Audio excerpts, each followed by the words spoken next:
With Kang the Conqueror on his way to the MCU, it's time to get recruiting, baby. Failing to prepare is preparing to fail. In order to figure out which heroes would best serve the team in taking on Kang, we need look no further than the comics. Kang has been around for an insanely long amount of time, in different variant forms, that weren't even revealed to be Kang until sometime later. Throughout all that time, he's done his fair share of conquering, but he's also taken several L's from time to time. Some Marvel heroes defy the odds and take out the Master of Time, putting a stop in the villainous plans of the next MCU threat. Which heroes have already taken him down? Let's find out right now. One of the newest heroes of the MCU is no stranger to the phenomenon of time, and all of the villains that come along with it. Mark Spector, aka Moon Knight, possesses the power of Khonshu, the Egyptian god of the moon. Within Mark's head exist several other personalities, each with their own fighting styles and backstories, including the mild-mannered Stephen Grant, You alright? and the vicious Jake Lockley. Now, Mark may be the current avatar for Khonshu, but an ancient Egyptian god of the moon has certainly been around much longer than a middle-aged mercenary. This means that Khonshu has had several avatars over his incredibly long existence, making multiple Moon Knights throughout the ages. In the Disney Plus series, the villain Arthur Harrow was even once Khonshu's Moon Knight.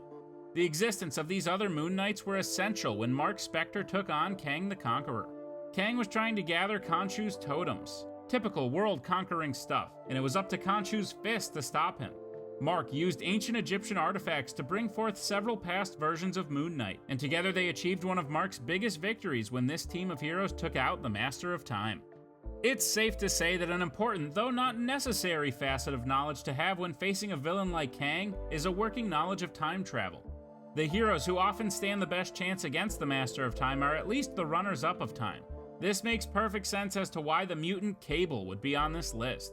The future son of Cyclops, Cable has a techno-virus that slowly turns his organic body parts into machines. He is a master weapons user and, most importantly, fights crime in the present day, thanks to his working knowledge of time travel. At one point in the comics, Cable was hanging out with his mentor from the future, Blacksmith, when a variant of Kang burst in unwelcome. This variant was Rama-Tut, the ancient Egyptian ruler who had grown bored with his conquering of the pyramids and began to return to his time period. Rama-Tut's time machine went haywire and he found himself on the wrong side of a beating by the time-traveling mutant. Rama-Tut barely escaped back into the time stream, but not without a few fresh bruises. This is perhaps my favorite comic crossover ever to occur. As a certified Trekkie, I can't think of a better group of space and time-traveling adventurers to take on the Master of Time than the crew of the Enterprise. Yes, we're talking about the amazing time in the 1990s, when Marvel gained the licensing rights to print Star Trek comics, and boy did they.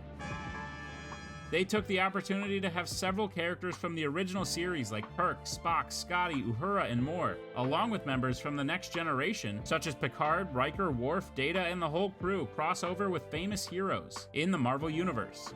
Most notably, the crew of the Enterprise D, led by Captain Jean-Luc Picard, were transported to the timeline with the X-Men by none other than Kang himself. It's unfortunate that Kang tends to bring people that can defeat him as part of his plot to conquer things. The Star Trek crew teamed up with Marvel's mutants to take down Kang. Their knowledge of time travel and futuristic technology gave them a leg up Kang was not expecting. I just can't wait until Disney owns everything and this can happen in the movies.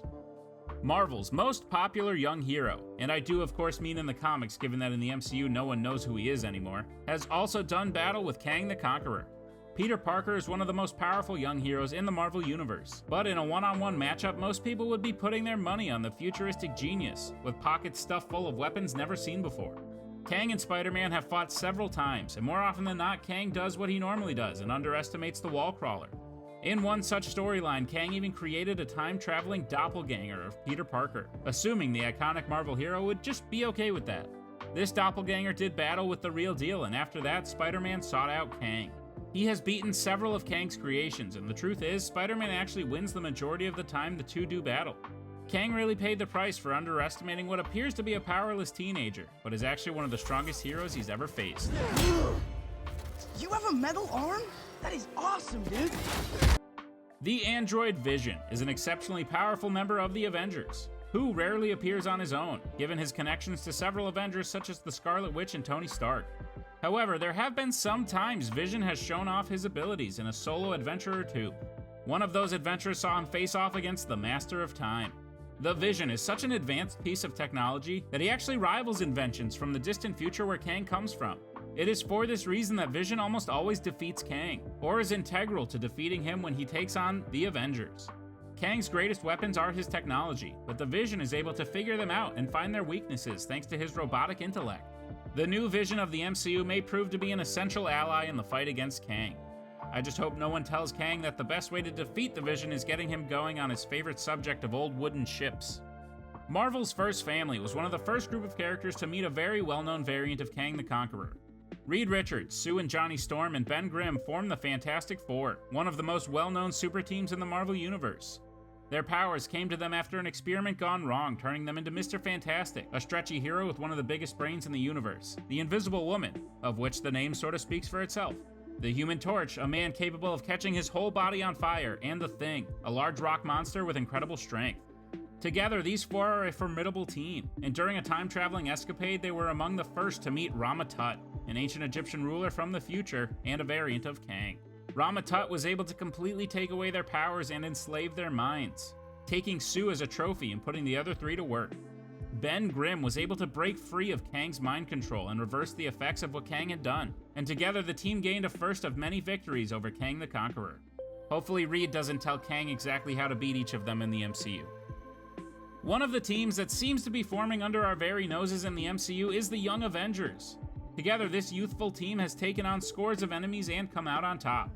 The team consists of powerhouses like Hulkling, Wiccan, Speed, Kid Loki, and Kate Bishop. The team, however, has a secret weapon up their sleeve, and that secret weapon was instrumental in defeating Kang the Conqueror. The young Avenger Iron Lad is actually a variant of Kang himself. Kang accidentally created this young hero when he altered his destiny, hoping to gain him as a villainous ally, but actually turned him down a path of good. Iron Lad is a powerful member of the Young Avengers, traveling to an earlier time period and combining his futuristic technology with the advanced modern tech of Tony Stark. Young Nathaniel Richards would go on to have a long history of heroism with the Young Avengers in the comics. Together with his new teammates, Iron Lad was able to defeat his future self, angry at the hero he had accidentally created. I've heard of being your own worst enemy, but yikes. The God of Thunder's place on this list should be a surprise to no one, given the level of power this Avenger has. However, some people may forget Thor's battle with Kang all on his own. Obviously, he has fought and defeated Kang the Conqueror alongside the Avengers. Typical world-saving stuff. However, his more often forgotten and honestly more difficult victories have come against a version of Kang the Conqueror known as Lord Immortus. Immortus is more of an observer than his fellow variants, and oversees his own dimension called Limbo. Thor once found himself at odds with this otherworldly conqueror, and it actually cost him quite a bit. At this time, Mjolnir was extremely powerful, and even had the capability of traveling through time and to different dimensions. Immortus tricked Thor into giving up these powers of Mjolnir, making him a much less powerful opponent to someone like Immortus, who can use resources from different time and space periods. Thor eventually got his revenge and defeated Lord Immortus, but you may forget just how much Thor had to give up to claim victory. In the MCU, neither Mjolnir nor Stormbreaker has these capabilities, which only makes me think another handheld weapon is going to enter this weird weapon love triangle. With Blackagar Boltagon's appearance in Doctor Strange in the Multiverse of Madness, the future of the Inhumans is certainly possible in the MCU, and I'm not even talking about the crappy TV show version. That's a good thing too, because the Inhumans are a super team who have also found themselves on the winning side of a battle with Kang the Conqueror. Well, technically speaking. The two leaders of the Inhumans, Black Bolt and Medusa, had a son together named Ahura Boltagon. Ahura was taken by the actual Kang the Conqueror, and his parents and fellow Inhumans failed to rescue him. So Ahura took matters into his own hands, and actually killed his captor. After this, Ahura was angry with his parents for letting Kang take him in the first place. He was so angry, in fact, that he donned Kang's signature armor, and used his technology to become the new Kang the Conqueror. He then forced his parents to fight their son, something that was extremely difficult for both of them. But at the end of the day, the team was able to beat the young prince of the Inhumans turned evil. The Hulk may be a big dumb fighting machine, but even he has been able to defeat the genius that is Kang the Conqueror. Once upon a time, Kang sought to end Bruce Banner before he was ever born by going back in time and killing one of his ancestors in France. He believed by doing this he would cause the creation of the Avengers to never occur. He could not quite break through the time barrier, a literal wall preventing him from traveling to the specific moment he needed to. So he enlisted the best thing at breaking down walls he knew, the Hulk himself. The Hulk was unknowingly tricked into nearly causing his own extinction, making it so that he had never been born. Luckily, the smarter half, Bruce Banner, learned of Kang's plot quickly and swiftly put the beat down on him. Now that the Hulk and Bruce have basically become one in the MCU, I think it's safe to say Kang won't be pulling this trick again anytime soon. Puny God. Perhaps the most unlikely vanquisher of Kang on this list is the hero known as Swordsman. That's right, the goofy stepdad from Hawkeye. Jacques Duquesne has already made his debut in the MCU, and in the comics he may fight for good, but he's rarely the Avengers' first choice. In fact, Swordsman is so underestimated that during one of Kang's plots, he kidnapped several heroes including Vision, Scarlet Witch, Iron Man, and even Mantis from Avengers Mansion. He chose to leave Swordsman behind because of how little of a threat he actually posed. He may be fancy with a blade, but it's true that there's little Swordsman would actually be able to do against Kang. However, in this instance of underestimation, Duquesne was able to free the Avengers and defeat the Master of Time. But if we're being honest, a broken clock is right twice a day. Next time Kang comes at him with a space ray gun, I doubt his fencing skills will really be of any help to anyone. Two of the most powerful magic users may have been at odds in the MCU, but in the comics the two work together in order to defeat an incredible foe.